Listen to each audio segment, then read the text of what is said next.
Hello bachcho, let's read the question. The question says directions in the following question. A statement of assertion is followed by a statement of reason. Mark the correct choice as option 1. Both assertion and reason are true and reason is the correct explanation of assertion. Option 2. Both assertion and reason are true but reason is not a correct explanation of assertion. Option 3. Assertion is true but reason is false. Option 4. Assertion is false but reason is true. Assertion fats have lower calorific value than carbohydrates and thus cannot be considered as respiratory substrate. Reason, other substrates can also be respired like proteins, but then they do not enter respiratory pathway at first step. First statement में कहा गया कि fats की calorific value carbohydrate से कम होती है, इसलिए उनको रेस्पिरेटरी सबस्ट्रेट्स की तरह यूज नहीं किया जा सकता है. रीजन बताया गया है कि और भी रेस्पिरेटरी सबस्ट्रेट्स हम यूज कर सकते हैं जैसे कि प्रोटीन्स, लेकिन ये रेस्पिरेटरी पाथवे के फर्स्ट स्टेप में डायरेक्टली एंटर नहीं करते हैं. इस क्वेश्चन में हमारा की कॉन्सेप्ट होगा रेस्पिरेशन. की concept is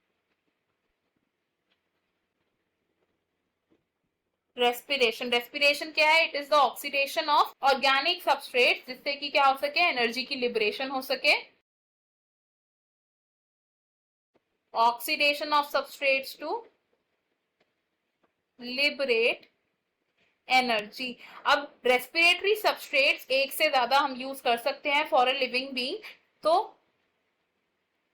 carbohydrates, fats and proteins है हमारे कॉमन रेस्पिरेटरी सबस्ट्रेट जो रेस्पिरेटरी पाथवे में एंटर होते हैं, लेकिन ये पहले कन्वर्ट होते हैं इनटू सर्टेन सब्सटेंसेस. सभी कार्बोहाइड्रेट्स को कन्वर्ट किया जाता है into glucose for respiration.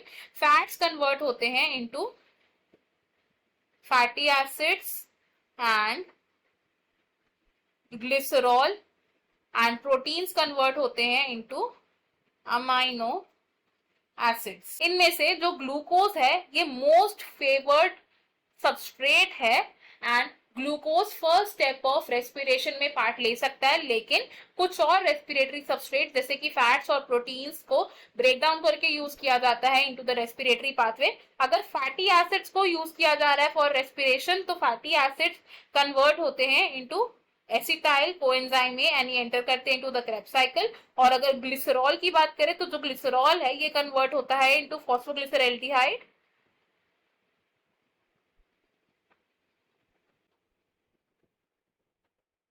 And then ये एंटर करता है into the respiratory pathways. Amino acids की बात करें तो different types of amino acids Krebs cycle में एंटर कर सकते हैं बेस्ड ऑन देयर स्ट्रक्चर. और अब अगर बात करें कैलोरिफिक वैल्यू की, कैलोरिफिक वैल्यू की, तो कैलोरिफिक वैल्यू को हम कैसे डिस्क्राइब कर सकते हैं? It is the amount of calories produced on oxidation of 1 unit of substrate. 1 unit of substrate के ऑक्सीडेशन पर जितनी अमाउंट ऑफ कैलोरीज प्रोड्यूस हो रही है वो होती है उस सबस्ट्रेट की कैलोरिफिक वैल्यू.